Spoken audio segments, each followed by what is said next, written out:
Seri 7 Manusia Harimau. Memburu si Manusia Harimau. Cerita, S.B. Chandra. Audiobook, novel silat.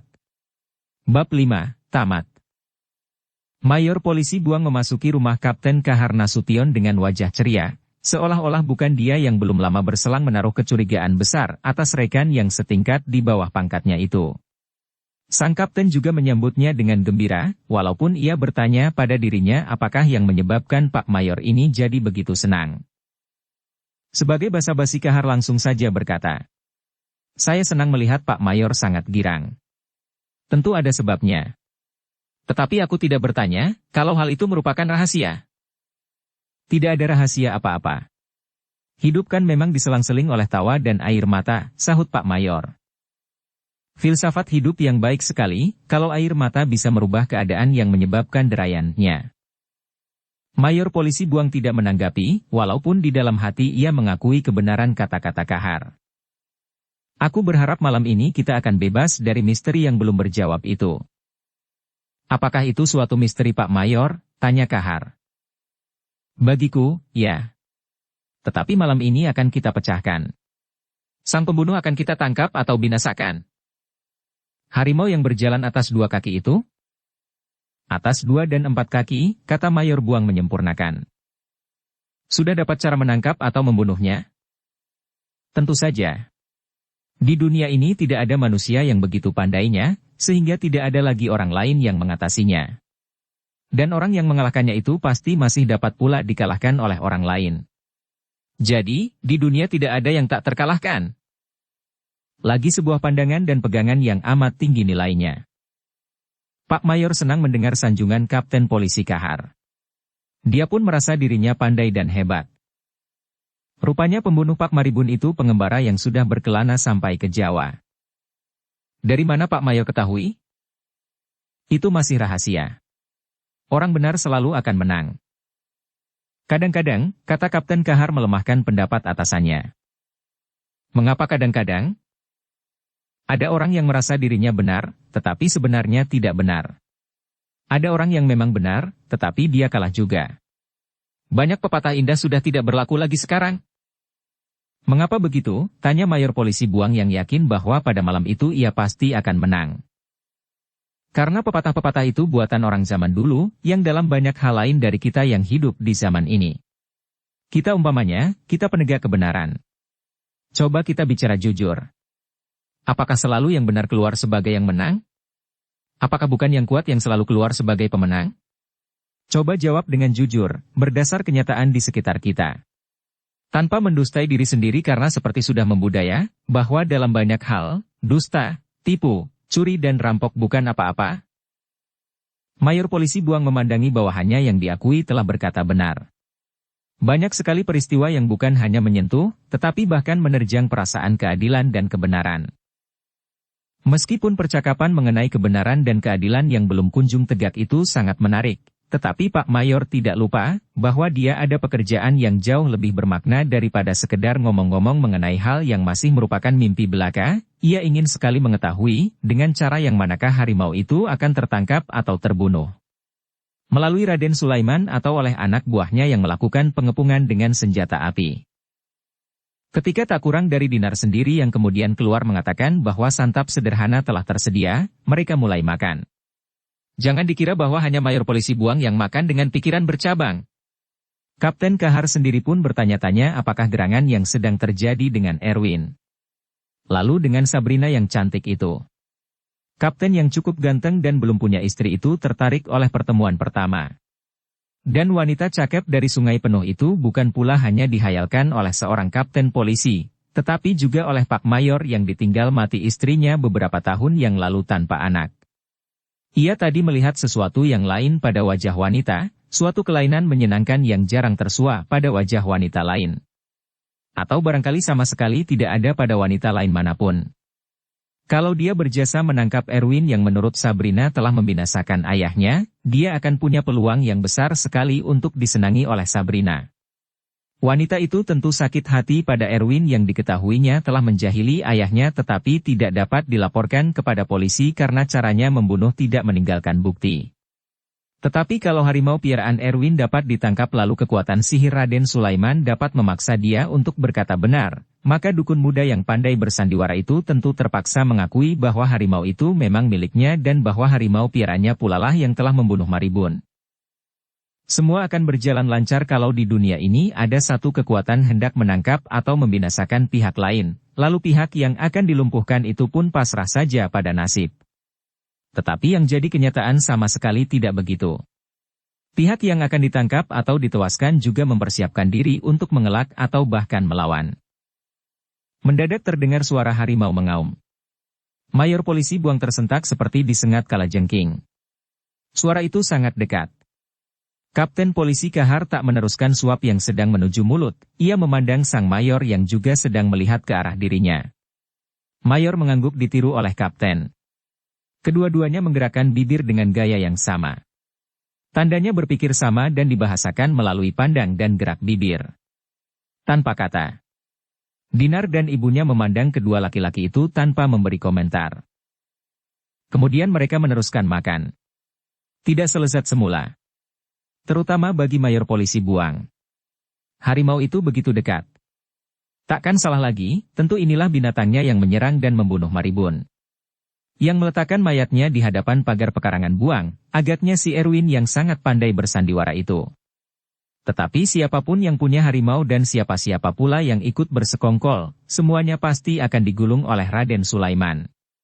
Takkan ada yang melebihi Raden Sulaiman di kota Lubuk Linggau, begitu pikirnya.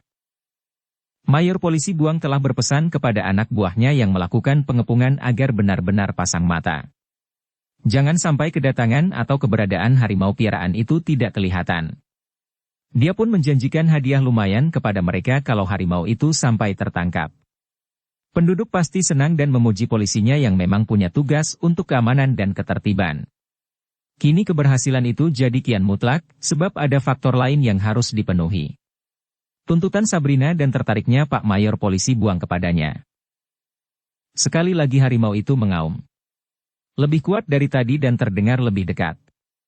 Kini jantung Buang agak berdebar. Ada sesuatu yang mengganggu keyakinan dan kegirangannya, ia melihat ke sekeliling dengan gaya seperti tidak sengaja dan tidak ada kaitan dengan auman harimau itu. Ia memuji keindahan gambar-gambar penghias dinding.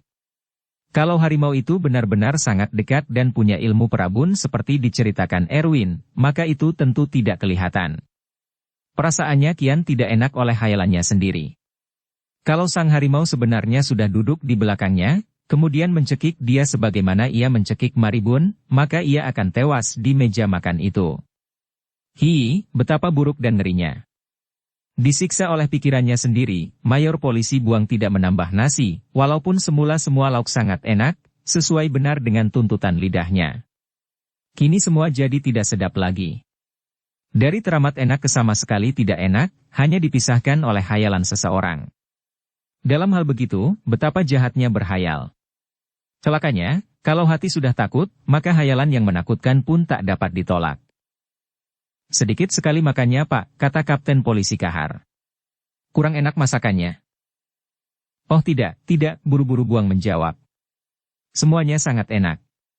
Habis dari sini nanti, masih ada satu undangan yang perlu dipenuhi. Supaya jangan mereka sampai berpikir bahwa saya sombong. Untuk itu saya mesti menyediakan tempat sedikit, kata Buang dengan tawa yang kentara sangat dipaksakan. Tetapi lumayanlah. Masih dapat dia berdalih. Kalau lidah seakan beku sehingga tak dapat berkata lagi, itu baru betul-betul parah. Raden Sulaiman yang hendak memperlihatkan bahwa tiada manusia melebihi ilmu sihirnya di Lubuk Linggau dan merasa wajib membalaskan kematian muridnya Maribun, mengerahkan seluruh kepandaiannya. Patung-patung dari kayu dan batu yang mewakili dewa-dewa yang turut jadi sumber kekuatannya dimandikan dengan air 7 macam bunga dan 7 warna benang. Asap kemenyan putih yang pernah ditanam 7 kali 7 malam di bumi pekuburan non-Islam menggantung di dalam ruangan kerjanya yang tidak terlalu besar. Dengan penuh hormat dan hikmat ia menyembah patung-patung yang dipertuannya itu, mohon kekuatan yang dapat mengalahkan segala kekuatan yang mungkin dimiliki oleh seorang anak manusia. Selesai melakukan upacara sembah, Raden Sulaiman menghadapi sebuah boneka dari kain-kain perca buatan sendiri, sangat sederhana. Baginya boneka ini tak lain dari orang yang akan jadi sasarannya. Erwin, si pendatang yang tak tahu diri dengan membawa harimaunya, ia tak dapat dikenakan hukuman karena tak dapat dibuktikan bahwa ia melanggar hukum. Selesai menghadapi boneka kain yang dipegangnya dengan kedua belah tangan di hadapan mukanya, ia meludahi sang boneka lalu melemparkannya ke atas untuk kemudian jatuh kembali di atas tikar tempatnya bekerja. Kalau kita melihat Erwin di kamarnya, akan tampak bahwa ia mengaduh lalu mengerang-ngerang di lantai. Badannya sama sekali tidak terangkat, tetapi ia merasa seperti dibanting dengan seluruh kekuatan. Kira-kira seperti dibanting gajah yang murka atas penduduk, karena hutannya dibabati sehingga ia tak punya makanan lagi. Datuk yang duduk di luar kamar karena tidak dibenarkan masuk, kalau Erwin sedang bekerja, tidak mengetahui apa yang sedang terjadi atas diri sahabatnya yang manusia harimau itu, tetapi seakan-akan tanpa sebab, pikirannya jadi kacau. Seolah-olah terjadi sesuatu atas diri sahabatnya. Erwin yang sudah tahu dengan siapa ia berhadapan, mengeluarkan segenap kepandaiannya, tetapi tak urung ia merasa seperti sedang dicambuk dengan cemeti, ia merasa sangat sakit, padahal ia punya ilmu untuk tidak merasakan sakit walaupun dipukul beramai-ramai. Erwin tahu bahwa lawannya sedang mencambuk dirinya dan ia tak kuat melawan akibat dari cambukan itu. Dan sebenarnya lah Erwin tidak keliru. Tatkala ia merasa dirinya dicemeti, Raden Sulaiman memang sedang melecut boneka kainnya dengan 7 batang lidi daun aren, enau, yang diikat menjadi satu. Ia sudah siap untuk menenggelamkan boneka itu ke dalam ember berisi air cabai, ketika ia mendadak terkejut karena mendengar dengkur keras yang dikenalnya sebagai dengkur babi. Ketika Raden Sulaiman menoleh, memanglah ia melihat seekor babi hutan dengan taring-taring panjang, menandakan ia sudah sangat dewasa. Karena kedatangan seekor babi ke dalam kamarnya yang tertutup sama sekali di luar dugaan atau khayalan ia mengetahui, bahwa lawannya yang barangkali sedang sekarat telah mengirim babi hutan piaraannya. Bangsat busuk itu rupanya bukan hanya memelihara harimau tetapi juga celeng hutan yang terkenal ganas. Para peladang yang terbiasa pulang lewat senja, lebih mungkin akan diserang oleh babi hutan daripada diterkam oleh harimau. Walaupun di mana ada babi hutan boleh dipastikan ada harimau, karena babi sangat disenangi oleh nenek belang untuk jadi santapannya. Pergi kau jahanam, bentak Raden Sulaiman sambil membaca-baca doanya yang biasanya sangat ampuh. Anda bukan tuan rumah yang baik. Aku baru tiba sudah diusir.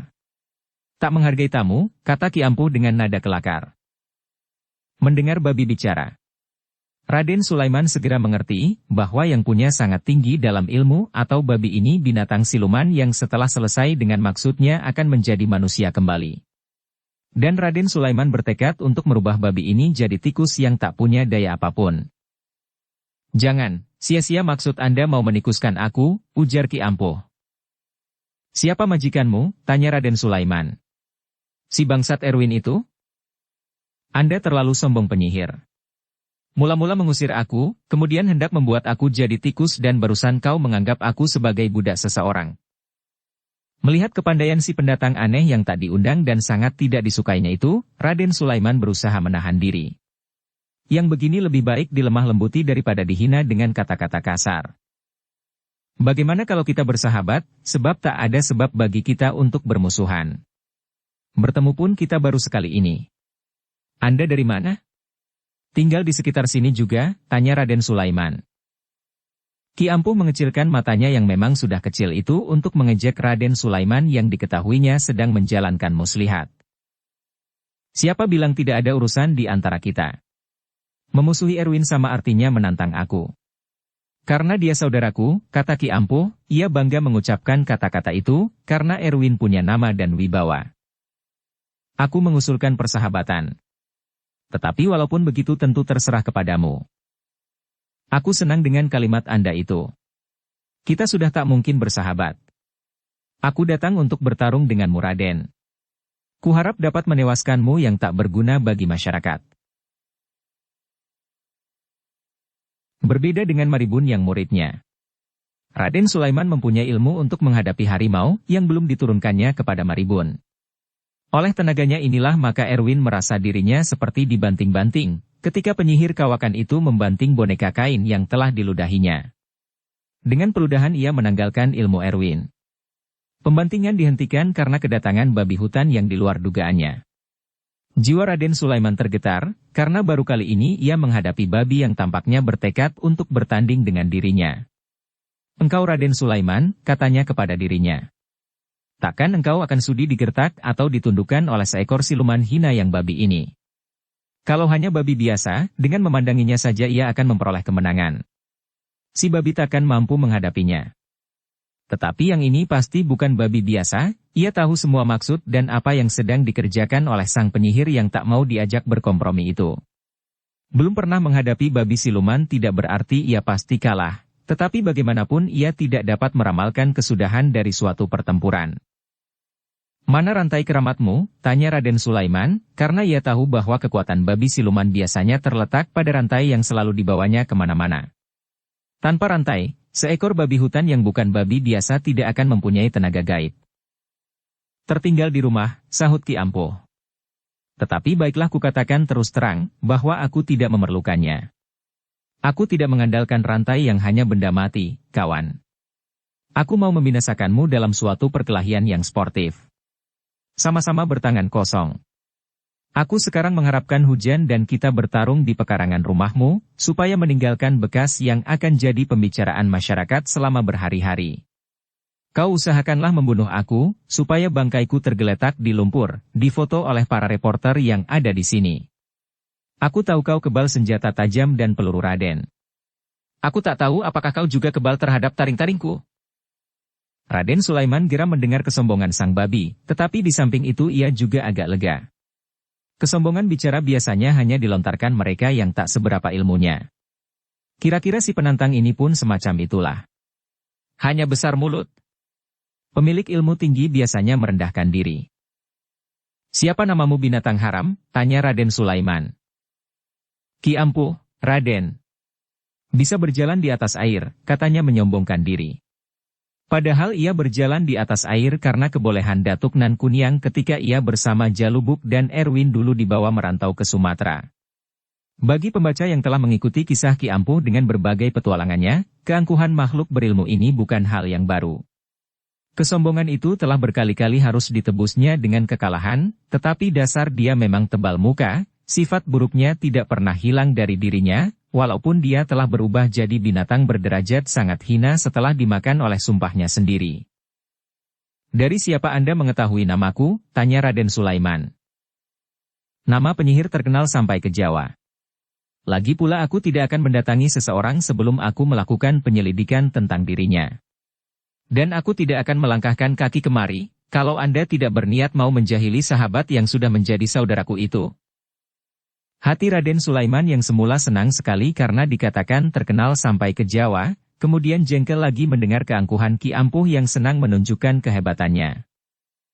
Tanpa disangka oleh Raden Sulaiman, cuaca yang tadi begitu bagus telah berubah dengan runtuhnya hujan yang berangsur-angsur jadi lebat. Apakah karena Ki Ampuh mengharapkannya, pikir Raden Sulaiman. Timbul kekaguman di dalam hatinya. Barangkali babi ini memang punya kekuatan luar biasa gaib yang dapat membuat hujan. Ia tahu akan adanya orang-orang pandai yang mampu mendatangkan dan menghentikan hujan. "Anda hebat, pandai memanggil hujan," kata Raden Sulaiman. "Ya begitulah. Hanya ilmu kecil," kata Ki Ampuh, tanpa malu-malu, walaupun dia tahu bahwa hujan itu bukan turun karena ilmunya. Raden Sulaiman heran juga mendengar Ki Ampuh pandai juga merendahkan diri dengan mengatakan bahwa ilmunya itu hanya kepandaian kecil saya.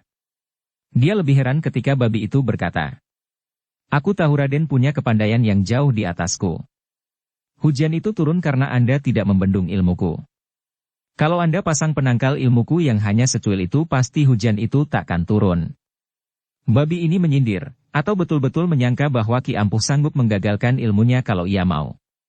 Bagaimanapun ada juga perasaan enak sedikit. "Bagaimana, kita turun sekarang?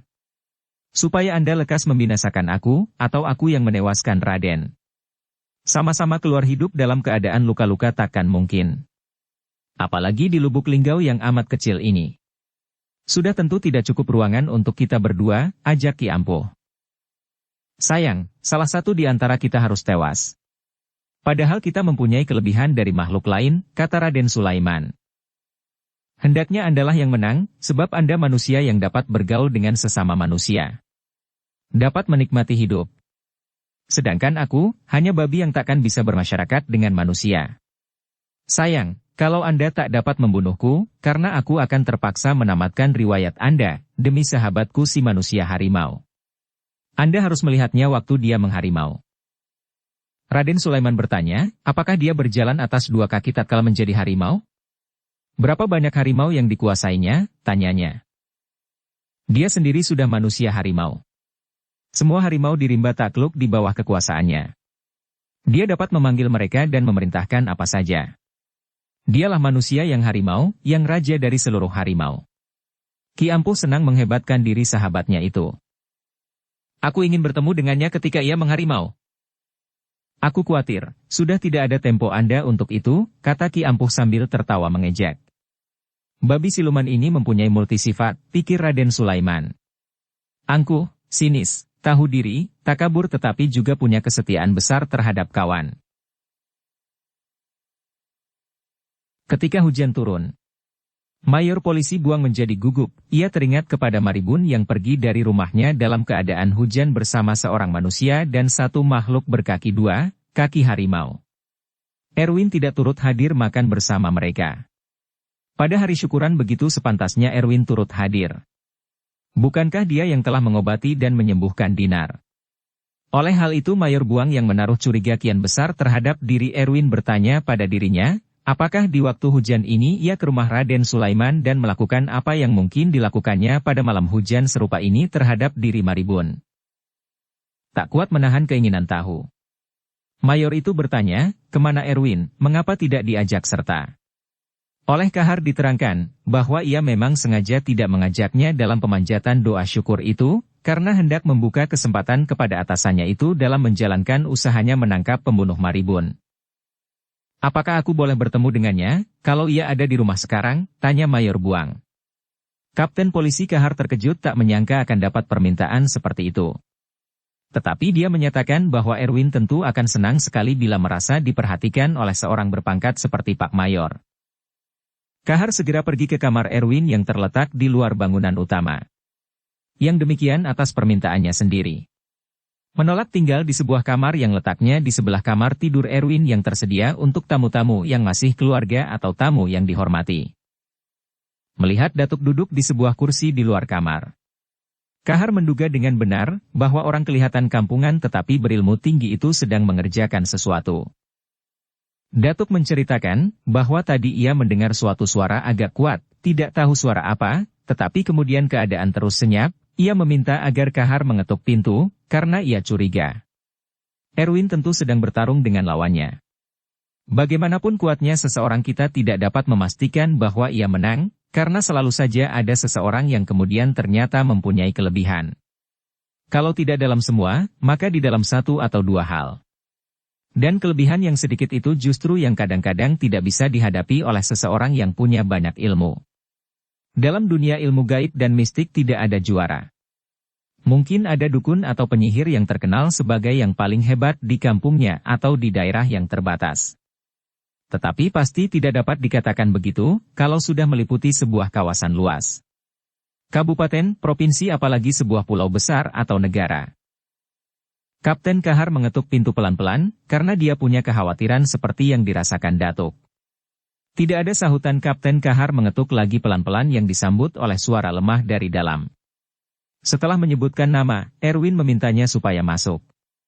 Lampu yang terpasang terang, membuat Kahar segera melihat Erwin sedang terbujur di lantai. Datuk ikut masuk. Mengapa? Tanya Kahar. Aku dibantingnya, kata Erwin meringis. Hebat guru Pak Maribun itu. Tetapi tidak apa. Malah baik bagiku. Erwin tersenyum, mengaku kalah tetapi tidak ada rasa takut pada wajahnya. Siapa yang membanting? Tanya Datuk. Erwin menjawab, lawannya. Apa yang dapat kulakukan? Tanya Datuk yang ingin berbuat sesuatu bagi sahabatnya. Tenang-tenang dan kita lihat perkembangan. Ada Pak Mayor ya Pak Kapten? Tanya Erwin. Perwira itu menyampaikan keinginan sang Mayor Polisi, tetapi juga mengatakan bahwa bagaimana mungkin, karena Erwin pun kelihatannya agak sakit. Tetapi Kahar juga yang kemudian mengatakan bahwa ia akan mengajak Pak Mayor ke kamar Erwin, kalau disetujui. Erwin mengatakan bahwa itulah yang terbaik. Kapten Kahar dan Datuk tidak mengerti mengapa Erwin mengatakan bahwa itulah yang terbaik. Pak Mayor senang mendengar Erwin sakit. Suatu kemenangan, pikirnya. Memang tepat, ia juga senang karena akan bisa melihat keadaan lingkungan Erwin. Apakah di sana ada pemandangan dan keadaan yang lain, yang aneh, yang menyeramkan? Kamar Erwin biasa saja. Ia sengaja tidak naik ke ranjang, walaupun ia sudah mampu. Rasa sakitnya sudah hilang, sebab Raden Sulaiman tidak meneruskan tembakannya setelah Ki Ampuh berada di sampingnya. "Oh, Pak Mayor. Terima kasih atas kedatangan Bapak," kata Erwin ramah, tetapi tidak menyembunyikan sisa sakit yang masih dirasakannya. "Sakit apa?" tanya Pak Mayor, ia ingin dengar jawaban dukun yang banyak tahu tentang harimau itu. "Kena banting," jawab Erwin. Senang tetapi juga perasaan aneh menyergap sang mayor.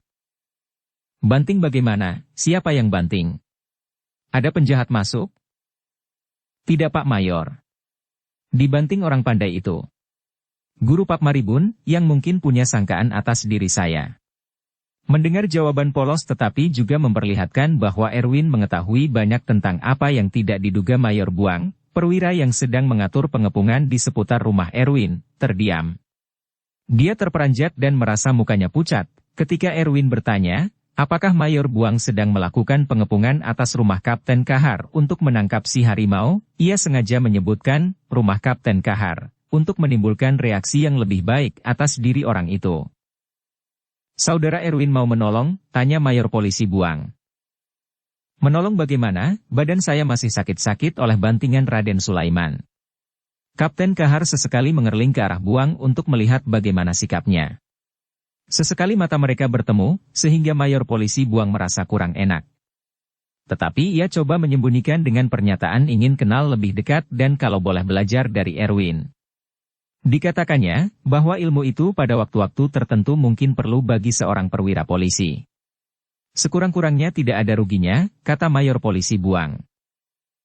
Dengan ngomong-ngomong itu, Mayor Polisi Buang dan Kapten Kahar jadi lumayan lama di kamar Erwin. Pikiran sang mayor tidak seluruhnya tertumpah pada masalah Erwin yang sudah dipukul hingga terkapar oleh Raden Sulaiman. Ia ingin tahu apakah harimau piaraan Erwin masih juga mampu mendatangi atau bertarung dengan Raden Sulaiman setelah majikannya tidak berdaya.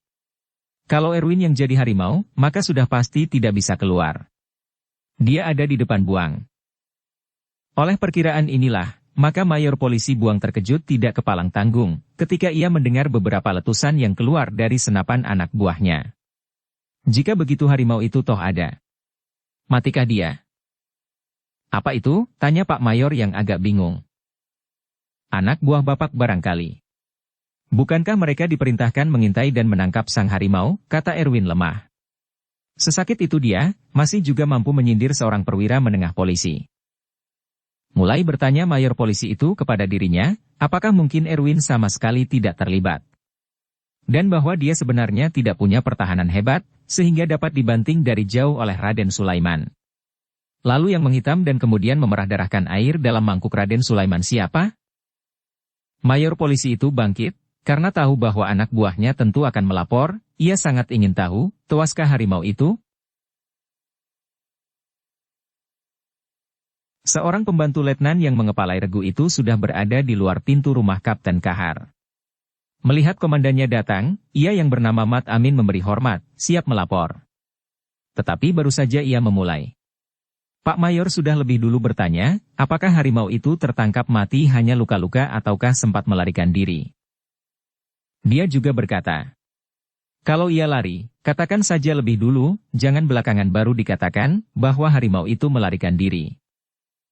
Bagaimana, kata Mayor Polisi itu setengah bertanya setengah menghardik. Tidak ada harimau yang lari. Pak, kata Mat Amin. Bagus. Jadi tertangkap. Hidup atau mati? Rupanya pembantu letnan itu jadi gugup, terdengar dari kalimatnya yang terbata-bata. Tidak ada harimau. Pak. Tampak jelas muka Pak Mayor memerah dan hampir gemetar dia berkata. Tidak ada harimau? Jadi apa yang kalian tembak? Hanya maling? Bukan Pak. Babi, kata Mat Amin. Pak Mayor tak percaya pada pendengarannya dan dengan suara berang ia berkata, "Babi? Babi?" "Iya, Pak," sahut Mat Amin menegaskan. Kapten dengar itu, katanya kepada Kapten Kahar seperti orang cari teman untuk memihak pendapat dan pendiriannya. "Mereka menembak babi." Dan kepada Mat Amin dia berkata, "Mata kalian sudah buta. Mana ada babi di dalam kota ini? Babi makmu." Dia naik pita merasa seperti anak buahnya tidak becus. Ataukah mereka sepakat mempermainkan dia? Mungkin. Hari hujan lebat, dia senang-senang makan di dalam rumah, anak buah berhujan-hujan menantikan harimau yang mendebarkan jantung, tetapi tidak pernah muncul. Setelah agak hening dan mayor itu belum juga menyuruh Mat Amin berkata, "Maaf, Pak. Yang kami lihat dan tembak itu benar-benar babi. Kelihatan badannya besar dan taringnya panjang. Babi hutan, jelas babi hutan. Barangkali juga babi berantai." Kapten percaya itu, tanyanya kepada sang kapten. "Kalau kemarin ada harimau membunuh Pak Maribun, menurut hemat saya babi juga mungkin masuk kemari. Jangan-jangan harimau kemarin mengejar babi besar itu, tetapi karena tak bersua maka dia mengambil Pak Maribun sebagai gantinya." Kata-kata Kahar tak enak didengar. Jangan-jangan dia ini pun mengejek dirinya. Mayor polisi itu coba menurunkan kadar panasnya. Katanya, "Babi itu pasti mati, kalau betul kalian menembak babi?" "Menembak babi itu jelas, Pak, tetapi ia lari. Babi saja pun tidak dapat kalian robohkan." Mat Amin diam. "Barangkali babi siluman," kata Mat Amin. Dalam pada itu Erwin sudah datang menyertai mereka, ingin tahu apa atau siapa yang ditembak dan bagaimana nasib korban. Setelah diketahui bahwa yang ditembak para polisi itu babi hutan besar tetapi tidak sampai tewas, jelaslah bahwa yang pegang peran utama itu tak lain daripada Ki Ampuh yang menggalangkan nyawanya untuk keselamatan Erwin. Barangkah orang pandai itu melepas babi hutannya untuk memberitahu kepada yang berkepentingan bahwa dia bukan hanya memiliki harimau. Barangkali dia juga mempunyai gajah suruhan yang dapat diperintahnya untuk merobohkan beberapa rumah untuk menimbulkan kepanikan lebih besar di kota ini. Cerita tentang gajah itu jadi menarik hati mayor polisi Buang, karena beberapa hari yang lalu memang kelihatan serombongan gajah termasuk 3 ekor anak, menyeberang jalan. Daerah luar Lubuk Linggau terus ke Jambi dan Bengkulu memang terkenal sebagai tempat pemukiman gajah dan harimau. Sebelum ada penebangan kayu secara serampangan, mereka tentram di sana. Gangguan terhadap penduduk jarang terdengar. Sekarang sudah lain. Di banyak tempat dalam kawasan Sumatera Selatan sampai ke Lampung gajah dan harimau banyak yang marah karena tempat mereka telah digusur oleh manusia-manusia yang mereka ketahui punya otak, tetapi sekarang tidak lagi selalu baik mempergunakannya karena sudah terlalu dirajai oleh nafsu loba dan tamak yang pada beberapa banyak orang sudah tidak lagi mengenal batas. Walaupun mereka sangat tahu bahwa yang mereka bawa pada waktu mati hanya 5 meter kain putih dan beberapa keping papan untuk dibenamkan ke dalam lubang yang bagi si kaya dan miskin sama saja, sekitar 1 kali 2 meter. Perbedaan hanya terletak pada cara penguburan, ramainya yang mengantarkan untuk kemudian pulang ke rumah masing-masing. Tidak dapat mengawani atau membantu si mati yang akan menerima siksa kubur. Orang bertuhan tahu ini, tetapi kita pun sudah tidak berani menaksir berapa persen lagi orang yang benar-benar bertuhan yang Maha Esa.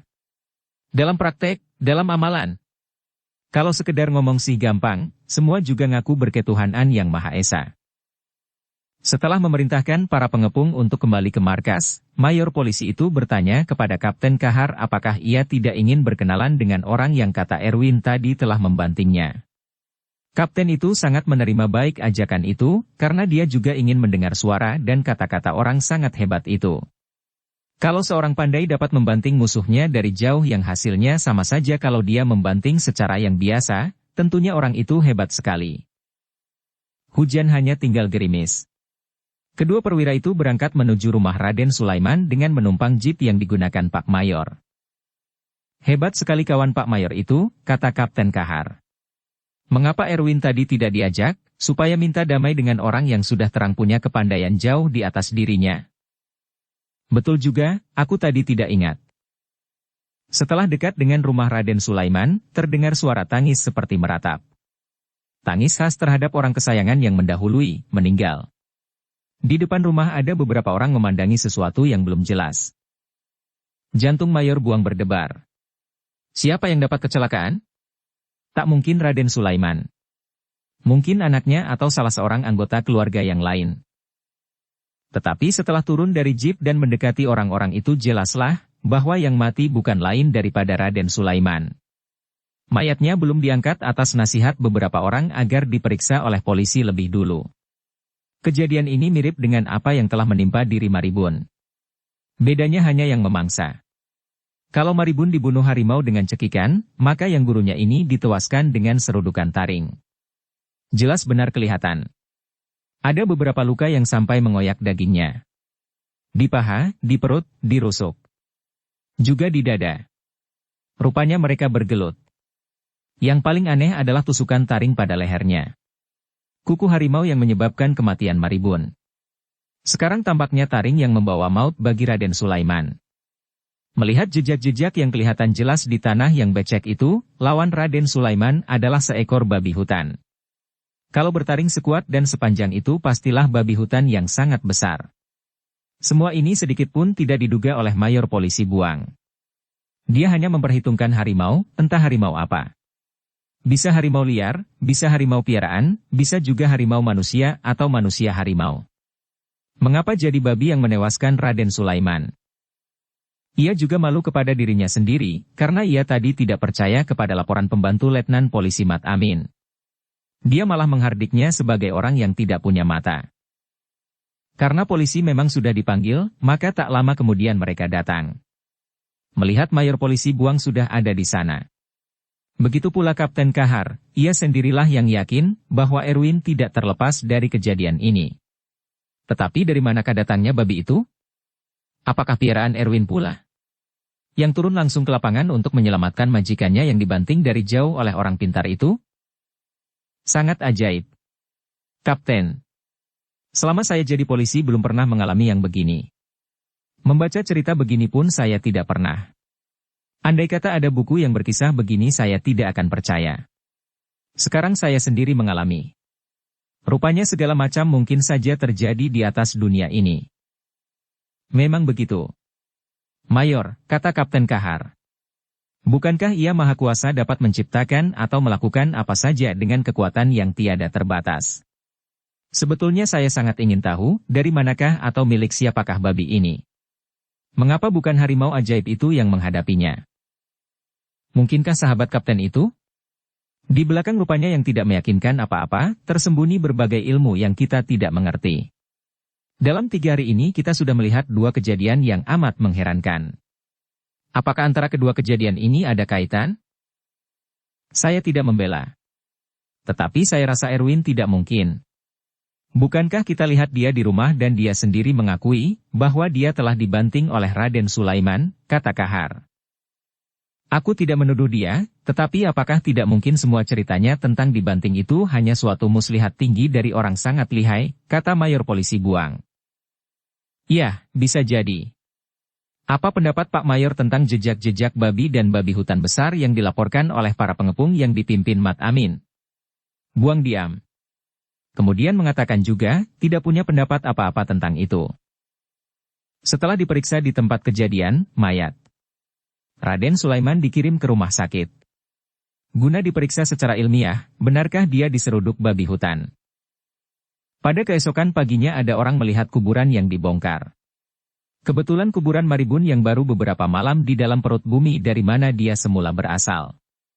Masyarakat pun gemparlah. Termasuk Erwin dan Ki Ampuh, karena mereka memang benar-benar tidak tersangkut di dalam perbuatan ini. Untunglah bekas kaki di sekitar tempat itu semua telapak kaki manusia. Ada 2 orang penggali. Mayat dikeluarkan. Ditinggalkan berbaring di sana dalam keadaan bugil. Kain pembungkus diambil.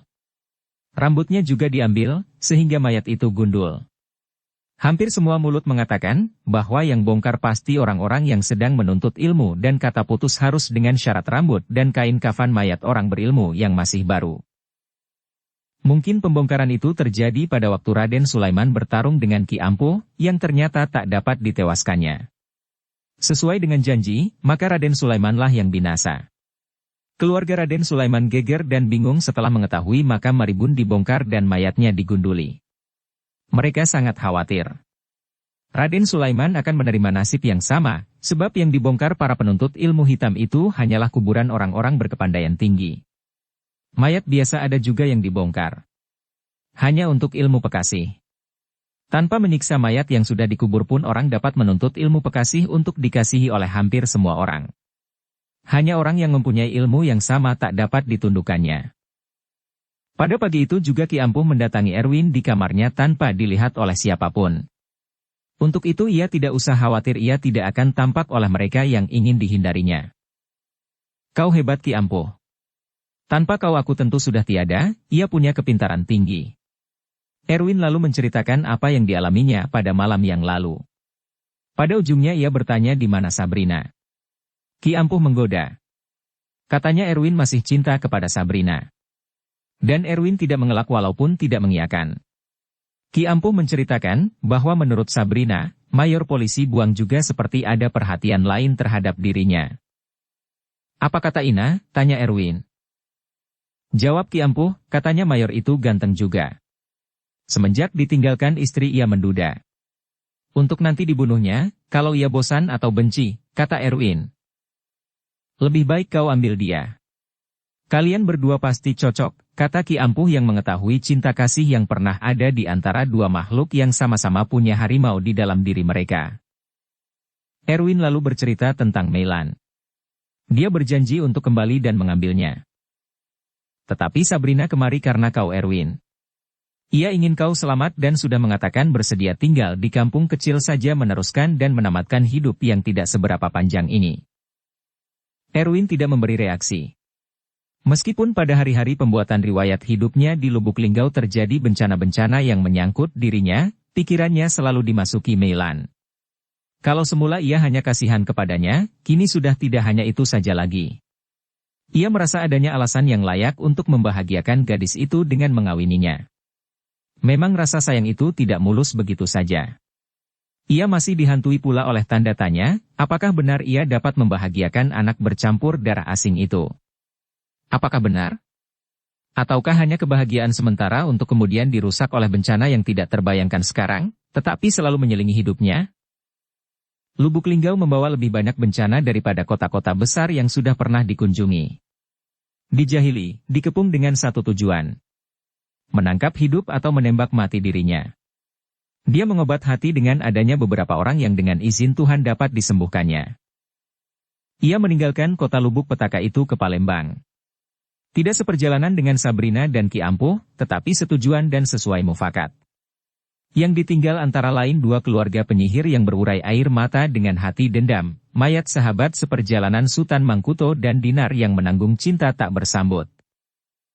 Ia bertanya-tanya pada dirinya apalagi yang menanti dirinya. Apakah ia akan mati oleh kepungan?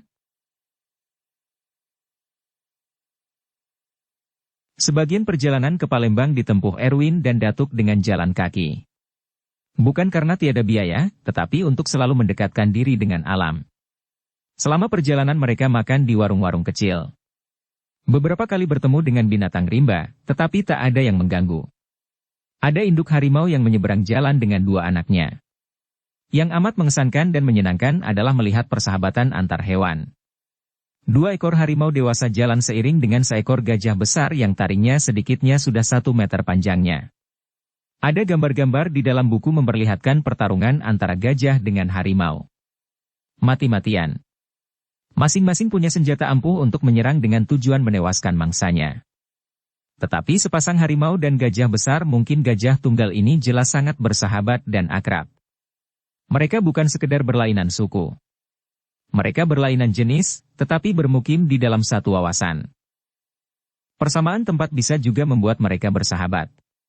Tetapi persamaan tempat juga bisa membuat hewan saling bermusuhan. Yang kuat selalu mengintai yang lemah, kalau si lemah merupakan makanan bagi penyambung hidup si kuat. Misalnya antara kijang, rusa atau babi dengan harimau. Tidak akan pernah bersahabat karena semua hewan makanan manusia itu juga makanan harimau. Walaupun begitu jangan dikira bahwa persahabatan antar mereka tak mungkin sama sekali. Ada anak harimau masih bayi yang kehilangan induk, dipelihara oleh rusa atau babi. Sampai dewasa si harimau bukan hanya tidak akan menerkam ibu angkatnya, tetapi akan selalu melindunginya. Dalam hal yang demikian harimau yang anak angkat rusa akan bertarung mati-matian dengan harimau lain yang hendak memangsa ibu atau adik-adik angkatnya. Mungkin tak masuk di akal Anda, tetapi begitulah kehidupan yang sebenarnya di dalam rimba. Kalau Datuk bukan berjalan bersama Erwin yang tampaknya disegani oleh hewan-hewan buas, ia pasti akan menggigil atau bahkan mati ketakutan. Yang paling mendebarkan hatinya ialah ketika berpapasan dengan harimau jantan besar yang sedang keluar dari belukar hendak menyeberang. Harimau besar tegap semacam inilah yang dengan mudah memangsa lembu. Kalau ia menerkam kerbau, ia masih akan mendapat perlawanan. Ada kemungkinan si kerbau akan tewas, karena urat besarnya diputuskan sang harimau tatkala dia menerkam dan menggigit tengkuknya. Harimau tahu betul di mana letak tempat yang paling vital pada tiap mangsa yang diserangnya. Dan dia selalu memutuskan urat itu sehingga darah mengalir deras dan putuslah hubungan antara otak dengan seluruh tubuhnya. Harimau jantan itu berhenti, memandangi Erwin dan Datuk yang terus berjalan. Datuk sudah dengan kaki gemetaran. Tidak ada pandangan bersahabat. Tetapi Erwin berkata, "Aku anak Jalubuk, cucu Raja Tigor." Mendengar itu Raja Rimba itu berubah. Dari matanya terpancar sinar persahabatan. Tetapi ia tetap berdiri di sana, seolah-olah mempersilakan kedua manusia itu lewat dulu. Ini bukan penyedap cerita, walaupun barangkali sukar masuk akal Anda. Tetapi kalau Anda ingat dan coba hayati, bahwa di dalam diri Erwin ada unsur-unsur harimau dengan daya pikir manusia, kiranya dapat Anda maklumi, bahwa di antara mereka ada semacam hubungan batin, ada rasa kekeluargaan. Penampilan mereka jauh berlainan, tetapi hal itu tidak dapat menghilangkan adanya unsur yang sama. Mendekatkan diri dengan alam banyak sekali faedahnya, Datuk. Kita akan berpikir, berbuat dan berkeinginan sangat sederhana. Sama halnya dengan harimau, gajah atau hewan lainnya di rimba ini. Orang yang jadi manusia alam tidak akan pernah punya nafsu berlebihan. Tetapi akalnya menuntut keadilan dan tidak menyukai adanya perkosaan atas hak-hak orang lain, kata Erwin bertenang-tenang. Datuk mendengarkan dengan perasaan bahagia dan berjanji pada dirinya akan mempraktekkan falsafah hidup seperti itu. Tentu saja sebagai manusia kita harus hidup bermasyarakat dan memberikan segala yang mungkin untuk kemajuan kehidupan dunia. Kalau umat manusia tidak punya nafsu buruk dan jauh dari sifat serakah, maka ia akan menjauhkan diri dari menyakiti sesamanya, tidak pandang suku, bahkan tidak pandang bangsa. Indah untuk telinga. Tentu indah kalau dapat dilaksanakan. Tetapi yang begitu lebih baik dinamakan hayalan, sebab kalau dikatakan cita-cita, maka ia merupakan cita-cita yang tidak akan pernah terwujud, sambung Erwin. Ketika ia berkata demikian, dengan amat mengejutkan Datuk, di samping mereka telah turut serta seekor babi yang amat besar. Babi hutan liar yang bertaring panjang, ia tak melihat dari mana datangnya hewan yang menakutkan ini. Erwin pun heran, mengapa mendadak Ki Ampuh bergabung. Semula berjanji akan bertemu di Palembang dan setelah Erwin selesai dengan niatnya melamar Meilan, mereka akan membuat rencana selanjutnya. Maafkan aku aku gelisah. Ingin bersama kalian, kata Ki Ampuh yang lalu diperkenalkan Erwin kepada Datuk. Erwin tahu apa yang merisaukan hati Ki Ampuh. Orang yang telah berubah jadi babi itu ingin ia memberi bantuan. Yang sudah berkali-kali dipinta, tatkala di Jawa, tetapi tak dapat dipenuhinya, karena ia tidak punya kekuatan atau ilmu untuk itu. Aku berhutang nyawa kepadamu Ki Ampuh, kata Erwin mengulangi rasa terima kasihnya. Kepada Datuk diceritakannya, bahwa kalau tidak oleh bantuan Ki Ampuh, ia tentu sudah binasa dimakan Raden Sulaiman. Dukung channel Novel Silat dengan subscribe, follow, like, komen dan share. Ki Ampuh juga menceritakan karena kemarin belum diceritakannya bahwa Raden Sulaiman sebenarnya punya kekuatan luar biasa oleh ilmunya yang sangat tinggi. Sebenarnya Raden itu sudah menjadi satu dengan ilmunya. Hanyalah suatu kebetulan saja, ia tidak mempunyai kekebalan terhadap taring babi. Begitulah sifat manusia yang bersandar kepada ilmu hitam semata-mata.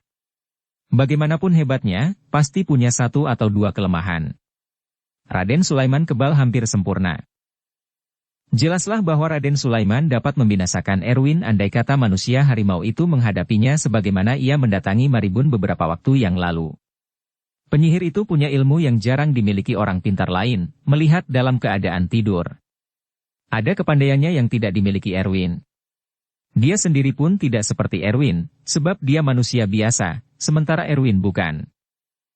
Untuk mempersingkat jalan dan menyatukan diri dengan rimba, Erwin mengajak Ki Ampuh menempuh rimba raya. Datuk turut karena tiada pilihan lain. Dihiburnya diri, bahwa melalui rimba mungkin ia akan melihat lebih banyak dan ia akan jadi manusia yang lebih tahan uji, kalau mereka keluar dengan selamat. Bagaimanapun hebatnya Erwin dan Ki Ampuh, sudah jelas tidak dapat dipastikan, bahwa tidak akan mungkin ada bahaya menghadang. Sehari perjalanan tidak terjadi sesuatu yang luar biasa. Bertemu dengan beruang, orang utan, harimau dan gajah bukan lagi hal yang aneh, karena sebelum masuk hutan saja pun sudah seiring dengan hewan-hewan rimba itu. Tetapi pada hari kedua menjelang senja, Erwin dan Datuk menyaksikan apa yang belum pernah mereka saksikan. Semula mereka melihat seekor harimau besar mondar-mandir di suatu tempat yang terbuka, semacam lapangan kecil. Bukan buatan manusia. Mungkin buatan alam ataukah buatan binatang rimba untuk keperluan mereka? Tidak biasanya harimau mondar-mandir apalagi di suatu tempat yang seperti disediakan. Binatang buas hanya mondar-mandir dalam kerangkeng, kesal karena tahu bahwa dirinya sudah terperangkap, sudah dikuasai manusia. Anda dapat melihatnya di kebun binatang atau di kandang-kandang harimau, singa, monyet-monyet ganas dan semacamnya yang dibawa oleh sirkus. Erwin menahan Datuk dan Ki Ampuh untuk melihat keanehan itu dari kejauhan saja dulu. Rupanya si harimau besar tidak menyadari kehadiran mereka. Ataukah dia mengetahui tetapi tidak peduli, karena tidak merasa punya urusan dengan mereka. Mondar-mandir itu diselingi dengan duduk, kemudian bangkit lagi dan mondar-mandir lagi. Seperti ada yang dipikirkan atau dinantikan. Yang dipikir tak terpecahkan atau yang ditunggu tak juga tiba. Menunggu pacarnya. Mungkin, sangat mungkin. Soal berpacaran bukan monopoli manusia. Ada hewan yang berpacaran dengan amat mengasyikkan. Pandai bercumbu dalam menyatakan kasih sayang yang tidak akan pernah berakhir selama nyawa masih ada di dalam tubuh. Pada suatu saat si Raja Rimba seperti memasang kuping. Mendengar sesuatu. Yang dinantikannya mungkin. Dari pinggir lapangan kecil itu keluar kepala harimau. Berdiri seperti mengawasi atau melihat medan. Waspada. Yang ini juga harimau jantan, seperti yang sudah lebih dulu menanti di lapangan itu. Kini kedua raja itu saling pandang. Yang baru datang melangkah, pelan, seperti diatur. Setelah seluruh tubuhnya keluar dari belukar, ia berhenti, kemudian duduk. Erwin dan Datuk, begitu pula Ki Ampuh semakin tegang. Apa yang akan terjadi? Apa maksud kedua harimau itu? Segala sesuatu berlangsung seperti mengikuti ketentuan. Barangkali memang ada peraturan dan ketentuan di antara mereka. Beberapa menit berlalu tanpa ada yang bergerak. Pun tidak ada yang mengaum. Apakah mereka masih menantikan kedatangan yang lain? Apakah ini akan merupakan pertemuan keluarga ataukah pertemuan kelompok yang kalau diibaratkan manusia berlainan suku? Erwin semakin tertarik. Setelah menanti agak lama, belukar terkuak lagi dan seekor harimau lain langsung masuk lapangan. Betina. Tidak ragu-ragu seperti harimau jantan yang kedua tadi. Dari urutan kejadian, sebodoh-bodoh orang pun akan menarik kesimpulan bahwa kedatangan ketiga harimau ini di sana bukan secara kebetulan. Cara dan gaya mereka itu tentu menurut peraturan yang mereka mufakatkan dan setujui bersama. Harimau betina kembali ke pinggir lapangan, duduk. Dua ekor yang jantan berdiri pada jarak kira-kira 10 meter. Mereka saling pandang, kemudian terjadilah peristiwa itu. Keduanya bergerak saling menerkam, kemudian seperti menjadi satu, gigit-menggigit dan cakar-mencakar. Tambah lama pertarungan itu kian keras. Terdengar dengus dan geram mereka, sungguh sangat mencekam. Tidak perlu disangsikan, bahwa mereka sedang duel, sama halnya dengan dua manusia berkelahi mati-matian. Pertarungan itu mengerikan sekali. Apa fungsi harimau betina itu di sana? Tidak mudah memastikannya, tetapi jikalau hanya diduga maka orang akan menduga bahwa mereka bertarung memperebutkan si harimau betina. Kedua-duanya ingin memiliki. Tidak bisa kompromi untuk jadi kawan bersama. Di antara hewan pun berlaku cinta yang tidak dapat dibagi-bagi, kalau cinta itu mencapai taraf, dia hanya untukku. Nyawa tantangannya kalau ada yang berani coba-coba. Barangkali begitulah yang telah terjadi di antara ketiga harimau itu. Boleh jadi yang betina tidak dapat menentukan pilihan. Dia sayang kepada kedua-duanya, sementara dia tidak boleh untuk kedua-duanya. Maka diambillah jalan yang adil. Bertempur. Sang putri untuk yang menang. Seperti yang banyak kita baca di dalam kisah-kisah kerajaan masa lalu. Untuk mendapatkan seorang wanita, seringkali anak bangsawan yang penguasa, para peminat harus membuktikan dirinya yang terkuat, tersakti. Kedua raja telah sama-sama luka dan darah yang mengalir membuat mereka tambah beringas. Kalau salah satu merasa kalah dan mau melarikan diri, mungkin ia tidak akan dikejar oleh yang menang. Ataukah akan terus diuber dan ditewaskan, supaya ia jangan merupakan ancaman bagi kehidupannya pada masa-masa seterusnya. Suatu jalan pikiran yang benar. Yang kalah pada hari itu mungkin akan menyiapkan diri untuk revenge. Kalau sudah ditewaskan, selesai.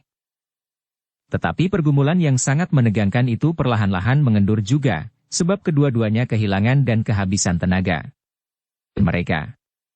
Ataukah dia mengetahui tetapi tidak peduli, karena tidak merasa punya urusan dengan mereka. Si macan betina menyaksikan tanpa berbuat apa-apa. Mungkin baginya tidak ada pilihan lain daripada menanti siapa yang menang, kalau memang dirinya jadi rebutan. Sebab pertarungan itu bisa juga oleh sebab lain. Soal wilayah kekuasaan atau barangkali antar suku. Pada suatu saat pertarungan maut itu berhenti. Walaupun tidak ada yang menghentikan, tidak seperti dua petinju atau pegulat di atas ring. Kedua harimau itu berhenti karena sudah tidak punya tenaga lagi. Hanya napas mereka yang kelihatan turun naik, yang kemudian juga terhenti.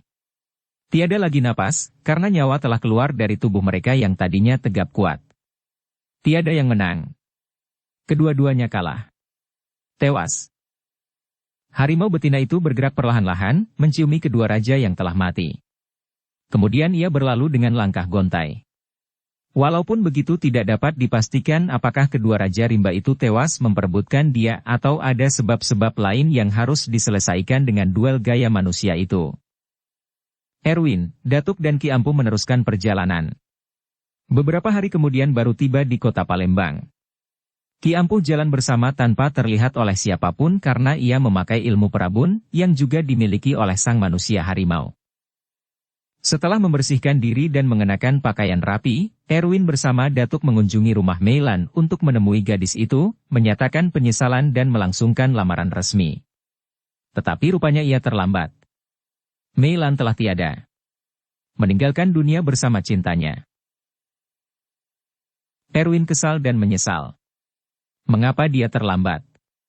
Tidak sejak kembali dari Mandailing dan Medan melangsungkannya.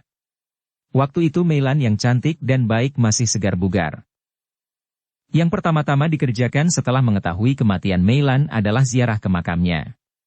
Di sana manusia harimau itu menangis. Menyalahkan dirinya yang selalu menjauh dari wanita yang cinta kepadanya. Meilan merupakan salah seorang di antaranya. Betapa kejam dia, pikirnya pada saat itu. Ia menangis setelah terlambat. Air mata itu tidak akan mengembalikan Meilan, tetapi agak meringankan rasa dosa yang menimpa seluruh isi dadanya. Dia bukan makhluk cengeng tetapi pada saat itu ia tidak kuasa menahan dan tidak berusaha menahan. Biarlah Meilan melihat bahwa ia yang selalu dipanggil dengan Bang Erwin, merasa sangat sedih dan menyesal. Maafkan abang, Mei, katanya sambil memegang-megang makam gadis itu. Belum lama. Baru 5 hari yang lalu. Pada saat itu Sabrina telah berdiri di sampingnya. Rupanya ia mengikuti kegiatan si manusia harimau. Dipegangnya bahu Erwin. Relakanlah Ia sudah mendapat ketenangan. Kalau kau benar-benar sayang kepadanya tentu kau mengharapkan yang baik baginya. Yang baik itu sudah didapatnya. Yang belum tentu diperolehnya, kalau ia masih hidup di dunia yang penuh kejahatan dan kezaliman ini. Aku salah satu yang zalim itu, kata Erwin dan ia terisak-isak. Tidak, kau pun tahu bahwa kau baik hati. Kau takut tidak dapat memberi kebahagiaan kepadanya. Itulah sebabnya kau selalu menjauh dari mereka yang sebenarnya kau sayangi, ujar Sabrina. Kata-kata itu agak meredakan Erwin. Aku telah menyelidiki Meilan bukan mati wajar. Sabrina mengatakan yang benar.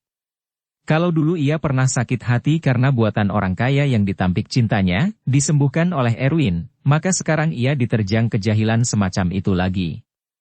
Juga oleh orang kaya yang hendak memetik, tetapi gagal. Sampai-sampai ia berkata kepada ayah gadis itu, "Apa maumu dan anakmu? Aku dapat memberi semua." "Semua, tanpa kecuali," katanya mengulangi. Karena pernah mengalami buatan orang tua itu jadi takut, ia berjanji akan membujuk anaknya. Dengan begitu setidak-tidaknya dia dapat mengulur waktu sampai Erwin datang. Kalau orang yang diingini Meilan sudah kembali, maka ia tidak akan khawatir lagi. Sudah ada tempat mengadu dan berlindung. Tetapi apa yang dikhawatirkannya terjadi juga. Meilan hanya sakit 3 hari, tewas. Mengeluarkan jarum dan beling dalam darah segar yang dimuntahkannya. "Aku akan membalas untukmu, Mei," kata Erwin. "Walaupun aku harus berkubur di sini," tambahnya. Dengan bantuan Sabrina tidak sulit mencari tahu siapakah yang telah membinasakan gadis tak bersalah itu. Ternyata seorang dukun wanita. Orang dari pesisir barat. Belum tua benar. Baru 30-an. Ibu dan neneknya pun dukun. Yang ibu masih ada. Masih praktek di kota itu juga. Namanya bagus. Aini. Maknanya mata. "Beri aku kesempatan," pinta Sabrina. Ki Ampuh yang hadir, menganjurkan kepada Erwin untuk mengabulkan permintaan wanita yang keturunan harimau jadi-jadian dari sungai penuh itu. "Aku tak mau kau sampai mempertaruhkan nyawa, Sab," kata Erwin. Ia akan menyesali dirinya lagi, kalau Sabrina menyusul Meilan dengan cara yang lain. Kalau Meilan jadi mangsa buatan ilmu jahat, maka Sabrina bisa jadi korban pertarungan dengan wanita iblis yang amat pintar itu. Dilihat sepintas, tidaklah masuk akal, bahwa Aini punya kekuatan yang luar biasa melalui ilmu pengobatan dan ilmu hitam. Ia yang sudah janda dengan seorang anak perempuan umur 5 tahun diketahui punya hubungan erat sekali dengan seorang pejabat yang punya wewenang lumayan besar. Seorang duda dengan 3 anak. Yang terkenal sebagai pejabat baik dan disegani oleh masyarakat. Ia orang yang masih benar-benar bertuhan yang Maha Esa, bukan bertuhan kepada uang yang dianggap maha kuasa. Kata orang, sudah cukup banyak orang kaya yang bertuhankan harta yang dipupuknya terus dengan berbagai cara tanpa memikirkan segala macam akibat dari perbuatannya. Terhadap lingkungan, terhadap bangsa dan negara. Terparah, kalau ia pejabat yang rakus, merusak wibawa pemerintah yang sebenarnya sangat mutlak dipelihara guna ketertiban dan kelancaran yang serba baik bagi bangsa pada umumnya. Bukan bangsa dalam arti kelompok yang amat kerdil. Aini yang rupawan juga main gila dengan beberapa pemuda. Sama pegangannya dengan Embah Penasaran, wanita tak pernah tua di Banten itu, yang harus selalu bersenggama dengan orang muda, guna memperpanjang keadaan lahiriahnya. Selalu muda dan cantik. Yang amat diperlukan Aini hanya anak-anak muda. Tidak penting apakah mereka sudah dapat memberi kesenangan dalam perbuatan itu. Setelah mendapat kata sepakat, Sabrina yang lebih muda dari Aini berkunjung ke rumah dukun itu. Ia menceritakan tentang seorang saudaranya yang sakit keras di Padang dan sudah tidak terobati oleh dukun dan dokter manapun. Setelah mendengar nama besar Aini maka ia ke Palembang. Perempuan muda yang ternyata sangat ramah itu mendengarkan dengan penuh perhatian dan wajahnya menunjukkan rasa simpati. Aini menawarkan minuman dan makanan kecil kepada Sabrina dan keduanya kelihatan menjadi akrab. Tetapi setelah Sabrina selesai dengan cerita dan menjawab semua pertanyaan Aini, wanita itu dengan lembut berkata, "Mestinya kita dapat jadi sahabat. Aku senang dengan Anda." "Itulah harapan saya," kata Sabrina. Dengan senyum Aini berkata, "Sayang maksud kedatangan Anda tidak sebersih itu. Tidak ada keluarga Anda yang sakit keras. Anda sedang mempelajari diriku untuk kepentingan sahabat Anda yang pernah Anda cintai. Tak tahu apakah terhadap dirinya harus dikatakan seorang atau seekor manusia harimau. Bukan hanya dia sendiri. Kalian bertiga, kalau yang seorang dari Minang itu tidak masuk hitungan. Nasihati si manusia harimau supaya meninggalkan kota ini. Yang dicarinya sudah tidak ada dan tidak akan ada. Aku tidak menyukai permusuhan, kecuali kalau eksistensiku diancam," katanya. Ternyata ia seorang cukup terpelajar. Pandai mempergunakan perkataan eksistensi. Kenyataan bahwa dia itu ada. Sabrina terdiam. Dia bukan tidak memperhitungkan kepandaian semacam itu. Tetapi mengapa tidak sejak semula ia memperlihatkan bahwa ia tahu apa maksud kedatangan Sabrina? Ia begitu ramah. Tidak kelihatan dibuat-buat. Aktingnya sempurna. Hanya pemain watak dapat melakukan sebaik itu. Sabrina tidak bereaksi. Dia malu. Bagi sementara orang, malu lebih dari segala-galanya. Orang ekstrim akan berkata, lebih baik mati daripada malu. Saya tahu Anda malu, Sabrina. Tetapi dengan tulus kuminta supaya Anda buang malu itu. Aku bisa mengerti kesetiaan seseorang terhadap kawannya. Aku pun akan berbuat sama untuk orang yang kucinta. Aku mencintai banyak orang Sabrina, yang satu cinta benar, yang lainnya suatu keharusan guna memelihara diri. Anda mengerti? Aku minta bantuanmu, mengatakan kepadanya supaya membuang jauh dendamnya itu. Waktu itu aku hanya menjalankan tugas sebagai dukun. Tidak menyelidiki siapa yang akan dipasang. Anda masih suka mengisap darah bayi Sabrina? Tanya Aini dengan suara bersahabat. Tiada nada menyindir atau mengejek. Anda tahu itu? Itu makanya kutanyakan. Itu bukan keinginan hatimu Sabrina. Jadi tak perlu merasa malu atau rendah diri. Itu dorongan nafsu yang menyimpang. Mungkin juga dorongan iblis yang kadangkala masuk ke dalam tubuh manusia. Kekuatan iblis itu hebat. Bila mana dia telah mendorong, seringkah manusia terjerumus. Memukul, mencuri, menipu, membunuh. Anda dengar? Membunuh. Semua manusia normal takkan mau membunuh. Sebab berat risikonya. Yang membunuh itu bukan manusia Sabrina. Itu iblis, syaitan. Tangan manusia yang digunakannya untuk melaksanakan. Dan si manusia yang bersalah itulah yang dihukum. Bukan si iblis. Dia sudah keluar lagi setelah maksudnya tercapai. Jahat dan licik, bukan, kata Aini memberi kuliah. Sabrina tak dapat lain daripada kagum atas kepintaran dan kecerdasan wanita itu. Dan dia yang selalu dapat menghadapi segala macam lawan, merasa ditundukkan. Dia ingin mengatakan bahwa perempuan itulah yang selalu dirasuk iblis, tetapi mulutnya tak kuasa bicara. Bagaikan dikunci. Ulanglah, katakan kepada si manusia harimau. Yang sudah terjadi, biarlah berlalu. Apa yang kukatakan itu semua benar, sama benarnya dengan apa yang Anda pikirkan sekarang. Bahwa diriku selalu dikuasai iblis. Aku tidak membantahnya. Sabrina tidak kuasa membantah. Perempuan itu hanya mengatakan yang benar. Kemudian ia merasa haus. Bukan haus biasa, ia ingin darah. Sudah lama dia tidak mendapat. Bila kedatangan tuntutan nafsu semacam itu, wajah Sabrina selalu berubah, tetapi tidak terlihat, kalau tidak benar-benar diperhatikan. Lain halnya dengan Aini, ia tidak memperhatikan, tetapi langsung tahu, bahwa Sabrina sedang mengalami proses haus yang tidak normal. Dan ia mengatakan hal itu.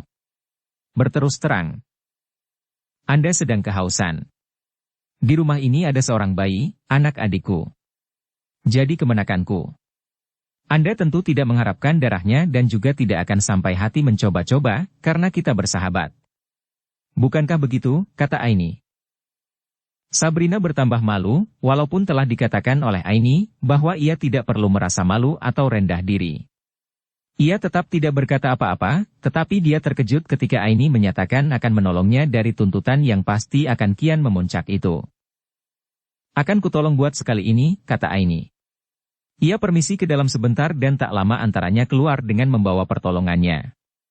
2 butir lada putih, sebutir lada hitam dan jeruk nipis sesayat. Telanlah lada ini, kata Aini memberikan lada yang 3 butir. Tanpa ragu-ragu, Sabrina menurut. Lalu Aini memberikan jeruk nipis yang dimantrainya sejenak. Untuk diisap-isap, ujarnya. Sabrina heran. Serta-merta rasa harus darah itu lenyap. Halus biasa saja pun tidak lagi. Anda hebat sekali. Terima kasih, ucap Sabrina. Ia mohon diri, benar-benar merasa lega karena terbebas dari tuntutan yang pasti akan meminta korban. Belum pernah Sabrina tidak mendapatkan darah, manakala nafsu jahat itu telah datang menerjang-terjang dirinya. Aku senang dapat bertemu dengan Anda. Baru sekali ini aku berkenalan sampai bersahabat dengan penyimpang nafsu secantik Anda. Selamat jalan.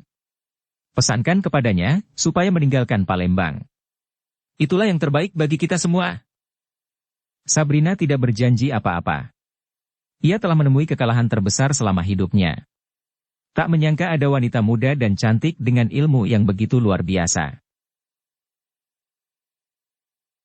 Mendengar kisah Sabrina, si manusia harimau yang tidak turut menyaksikan pun sangat heran, tetapi kenyataan itu tidak membuatnya mengurungkan maksud untuk membalaskan dendam atas kematian Meilan. Karena sudah melihat sendiri kehebatan wanita yang dukun itu, dan tidak ingin terjadi cedera atas diri Erwin, maka Sabrina mengusulkan untuk menyambut sikap Aini yang bersahabat itu. Tetapi Erwin tidak terbujuk. Dia ingat janjinya di makam Meilan, bahwa ia akan membalas, walaupun karena itu ia harus mati di Palembang. Dan Ki Ampuh menyokong pendirian Erwin. Harus dibalas. Karena Erwin sudah berjanji kepada Meilan yang tentu mendengar, karena yang mati hanyalah jasadnya.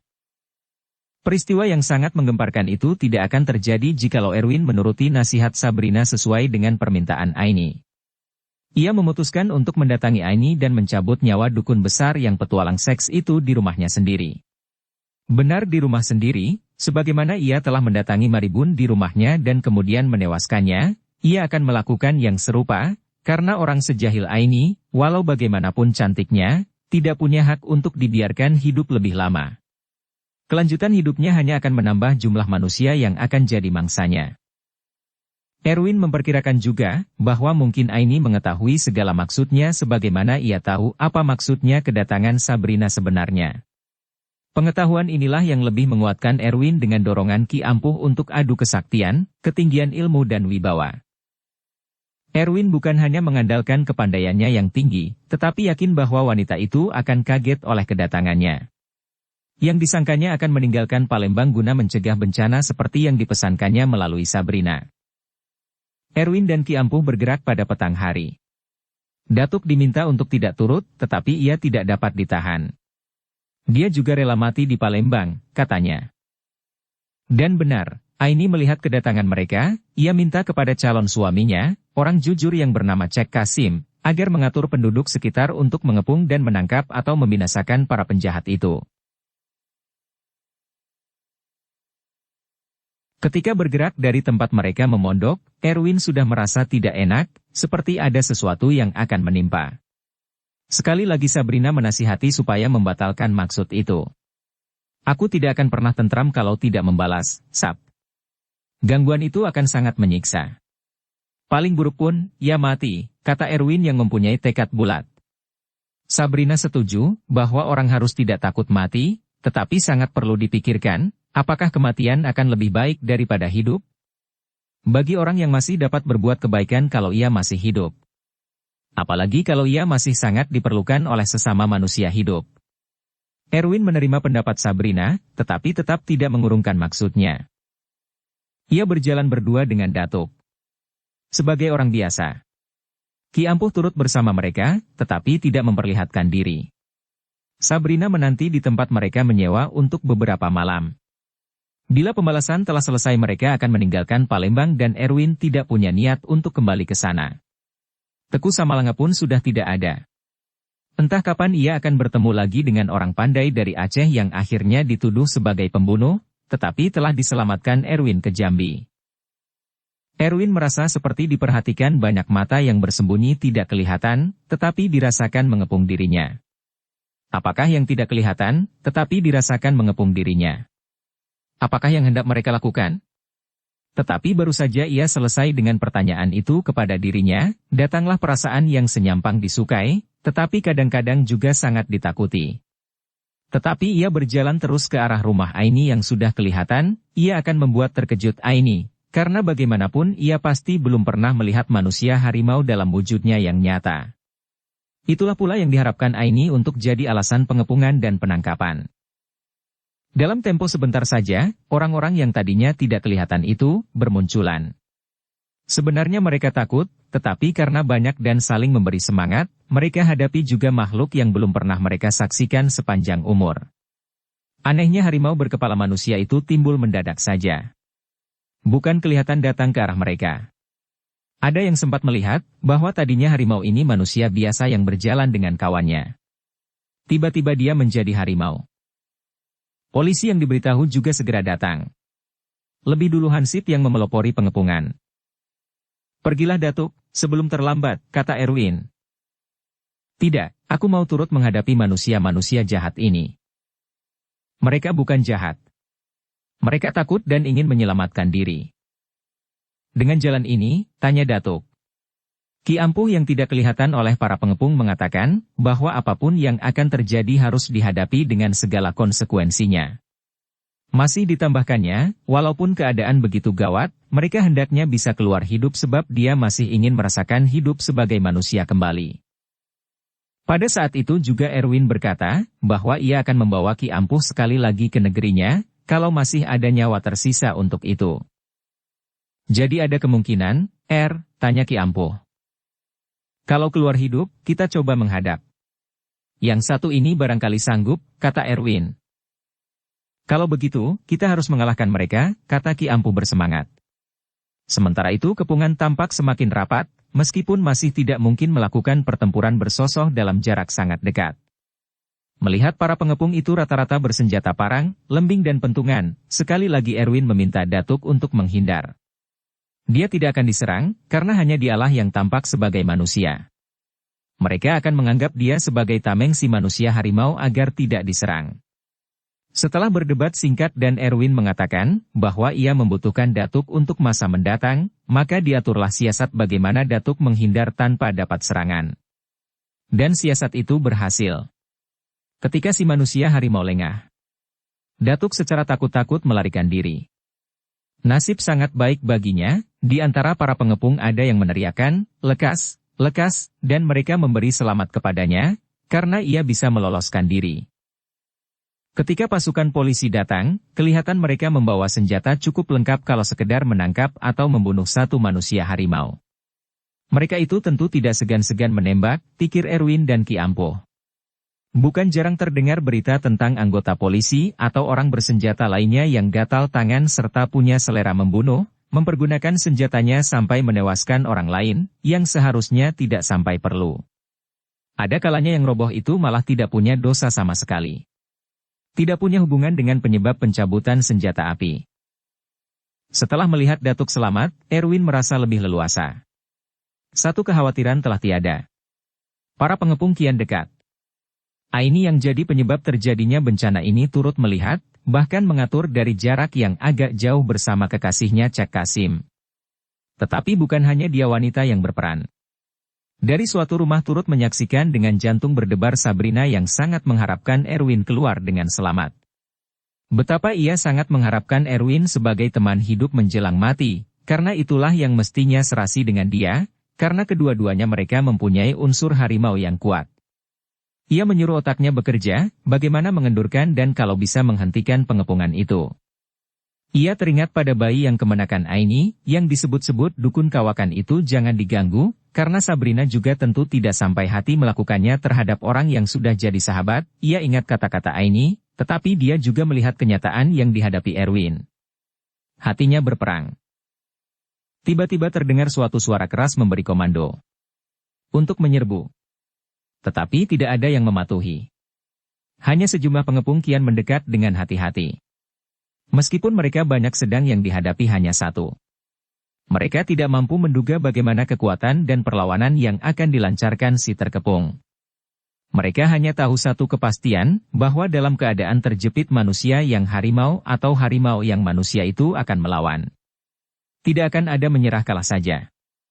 Jadi, korban pasti jatuh atau berjatuhan, walaupun pada akhirnya makhluk itu mungkin akan binasa di sana. Dan siapakah yang akan mati? Mereka bertanya pada diri. Akukah barangkali? Ini tak dapat dijawab.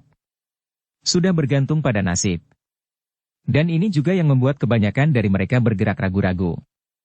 Lebih suka di belakang. Tidak terlalu dekat.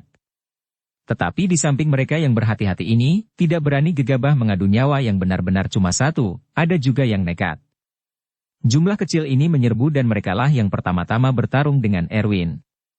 Sudah tentu bagi Erwin tidak ada pilihan lain daripada merobohkan mereka. Hukum mematikan atau dimatikan tidak dapat dielakkan. Dan perlawanan yang mereka terima, di luar dugaan. Manusia harimau itu memukul penyerangnya dengan kedua kaki depannya sambil menancapkan kuku ke dalam muka atau leher lawannya. Parang dan lembing yang dihantamkan ke tubuh makhluk itu ternyata tidak membuat dia luka.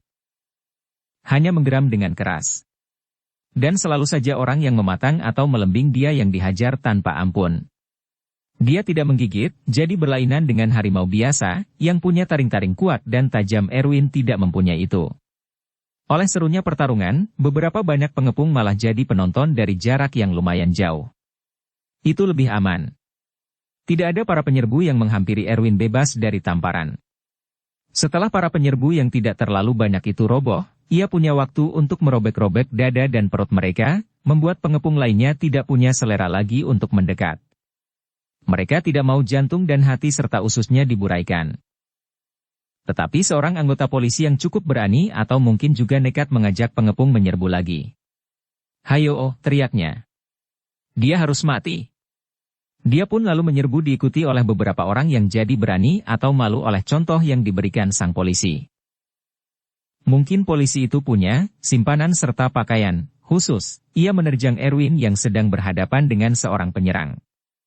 Dia melompat ke udara menendang kepala Erwin sehingga manusia harimau itu terjengkang. Dari jarak 2 meter dilepaskannya beberapa peluru dari pistolnya. Semua mengenai tubuh si manusia harimau, tetapi tidak membuat dia menjerit. Hanya geramnya menunjukkan ia sangat marah. Ia bangkit lagi dan kini memusatkan penyerangan terhadap si polisi yang hebat dan garang itu. 2 polisi lain beserta 2 anggota Hansip jadi turut menyerbu. Mungkin karena malu hati. Tetapi Hansip yang 2 orang segera dibabat oleh Erwin. Senjata senapan panjang yang dipakai oleh seorang polisi terlepas karena tangannya dipukul dengan keras oleh si manusia harimau. Polisi ini tidak sehebat polisi pertama. Rupanya polisi pertama tadi memang benar punya ilmu silat tangguh, silat harimau.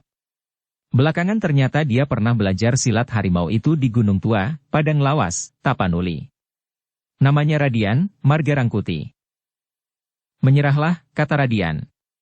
Dia punya pengetahuan lumayan tentang harimau, baik yang liar, piaraan, jadi-jadian maupun yang manusia harimau, yang jumlahnya sangat langka. "Tak mungkin, Dongan." "Menyerah untuk mati tidak mungkin," jawab Erwin sambil menampar keras seorang penyerbu lain. "Orang-orang yang bermatian ini tidak punya dosa," kata Radian. "Sama dengan aku. Aku juga tidak punya dosa. Tidak punya urusan dengan orang-orang ini kalau mereka tidak mau menangkap dan membunuhku. Apalagi Anda, yang kuyakin berasal dari Tapanuli. Silatmu itu menunjukkan Anda orang berani." Atas anjuran Cak Kasim yang menuruti keinginan Aini, beberapa orang lagi menyerbu.